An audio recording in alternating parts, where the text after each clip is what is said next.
Bonjour et bienvenue sur th4.com. Aujourd'hui, nous allons explorer l'ADN de Saint-Armure avec Paul Boyer, expert matière et tricotage chez Saint-Armure. Bonjour Paul. Bonjour Pierre. Pour commencer, comment est-ce que tu présenterais Saint-Armure à quelqu'un qui ne connaît pas la marque ? Alors, c'est dommage de ne pas la connaître, mais effectivement, c'est une belle marque normande de tricotage principalement. On a aussi d'autres articles. En tricotage, ça c'est ma partie. On a des pulls, des écharpes, des bonnets, et toute une gamme qui est en train de s'enrichir avec un savoir-faire local. C'est tricoté juste à l'étage en dessous, sous le studio. Et t'es dans le local à fond. Voilà, c'est ça. C'est hyper local, donc en Normandie, à Vire. Et sur des pièces, alors souvent on parle de basiques, alors on n'aime pas trop le terme, mais c'est des pièces classiques, bien faites, bien finies et durables. Si tu devais résumer l'esprit de la marque en 3 idées clés, ce serait quoi ? Alors, les 3 piliers de la marque, c'est d'abord le Made in France, même le Made in Vire, mais le Made in France en général. L'élégant, et donc élégant au sens des articles de bon goût, qui conviennent à beaucoup de gens. Et puis durable dans les 2 sens du terme, pour l'environnement bien sûr, et puis pour la solidité, c'est des articles qu'on a envie de pouvoir garder dans le temps. Et donc ça, c'est la qualité des matières, la qualité des finitions, pour avoir un article qu'on va porter et qu'on va aimer porter longtemps. Bon, et alors, le nom Saint-Armure, d'où est-ce qu'il vient et qu'est-ce que ça donne justement comme lien par rapport à la matière et à la maille que vous utilisez ? Alors l'armure, techniquement, ça s'utilise souvent dans le chêne et trame, dans les tissages, mais aussi dans le tricotage. Voilà. Et puis Saint-Armure, c'est pour évoquer en fait la notion de savoir-faire et la tradition, même si on est une marque jeune, paradoxalement.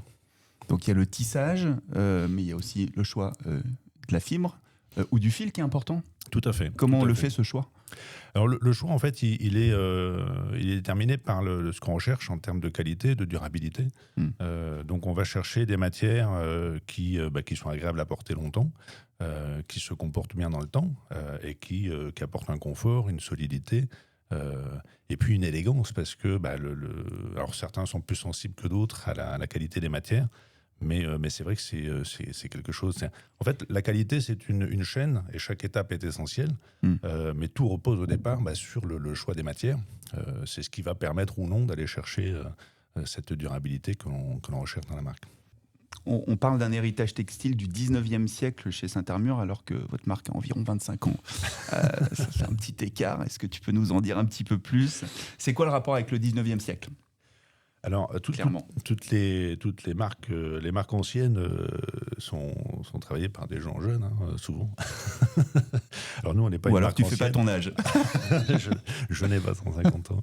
Le bassin virois, en fait, était, comme d'ailleurs beaucoup de territoires, était un bassin très riche en textile.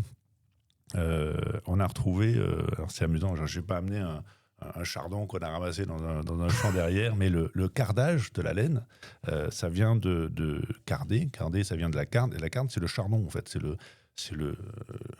je ne sais pas exactement comment on appelle ça, l'involucre, je crois qu'ils disent les botanistes, une sorte de fruit, en fait, du chardon, le truc qui sèche, là, et qui gratte.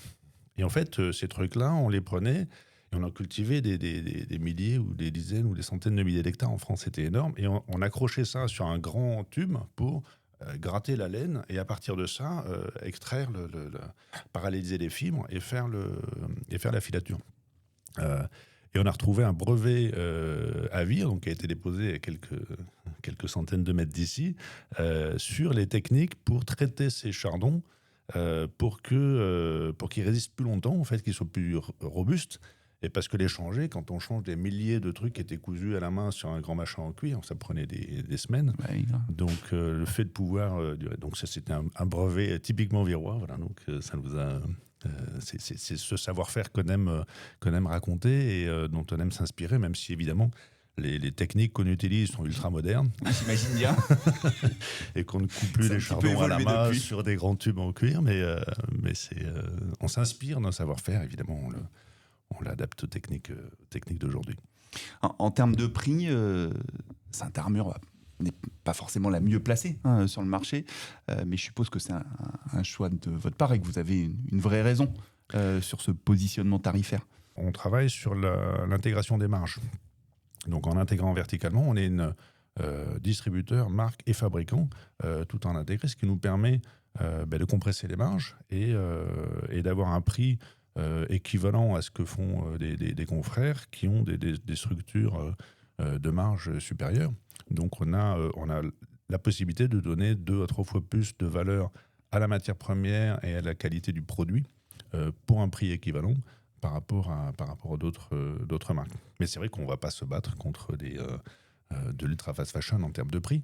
C'est par contre sur la qualité qu'on peut jouer, parce que un pull qu'on aime porter longtemps, le coût par utilisation est finalement pas si grand et souvent bien inférieur à de la mode jetable.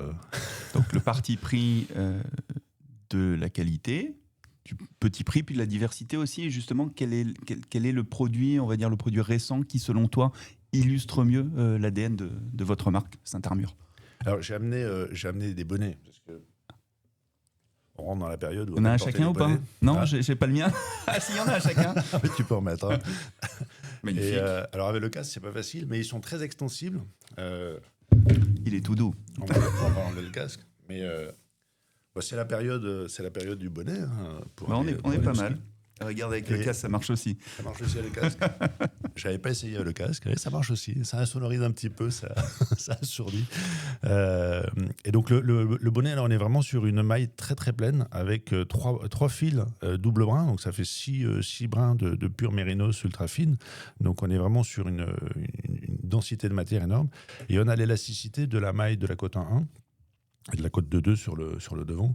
Donc on a quelque chose qui va s'adapter à peu près toutes les formes de tête et de coiffure et qui va rester qualitatif dans le temps, puisque cette structure-là, elle est vraiment faite pour durer. Donc c'est le bonnet qu'on peut porter plusieurs années tout l'hiver. Bon, très confortable en tout cas malgré les projecteurs.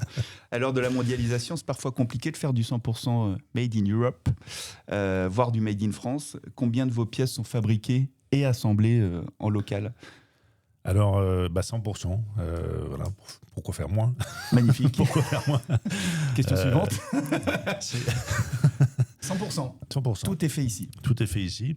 Alors ici, dans les murs, le tricotage. On a d'autres articles, on fait des trames ou d'autres produits qui sont faits en Normandie, ailleurs que dans les murs même. Mais on est vraiment sur le local. C'est la raison d'être de la marque. Des produits qui sont fabriqués loin, il y en a suffisamment, donc c'était pas la peine d'en faire d'autres. Donc on répond à ce besoin-là. Et au-delà de la boutane, on est sur des techniques modernes avec le tricotage intégral qui permettent de fabriquer avec la pièce, elle sort quasiment terminée de la machine. Donc c'est du temps machine plus que du temps humain. Il y a moins de temps de couture, voilà. Donc il y a un savoir-faire et une technicité pour faire travailler ces machines. Mais après, il y a moins d'intensité main-d'œuvre, donc il y a moins de temps de travail salarié par pièce que sur des techniques plus traditionnelles, ce qui permet plus facilement de relocaliser en France. Aujourd'hui, ce que les consommateurs veulent, c'est payer le moins possible et avoir de la qualité et que les produits durent plus longtemps. Quels sont les conseils que vous pouvez donner à vos clients pour garder leurs pièces le plus longtemps possible et en bon état?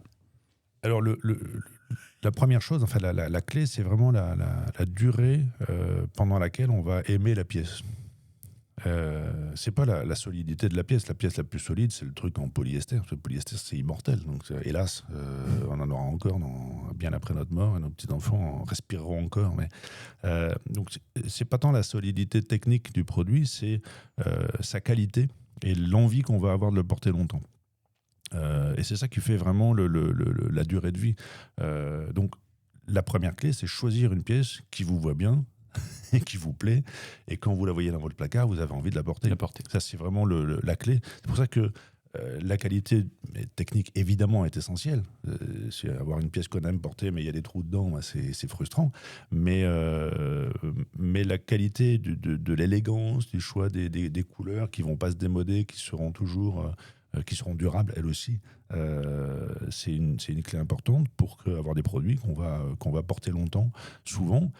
Et du coup, on a moins besoin de variété, de changer, de renouveler sa garde-robe. Donc, on va avoir moins de pièces et plus longtemps. Donc, en termes de coût, c'est énorme. Si vous portez 10 fois plus une pièce, elle coûte 10 fois moins cher. Pour terminer, si tu devais résumer Saint-Armur en un mot ou une image, ça serait laquelle ? Un seul mot, c'est difficile. Hein. Moi, je suis trop deux. bavard pour ça. Oui, on a remarqué. Je dirais local et durable.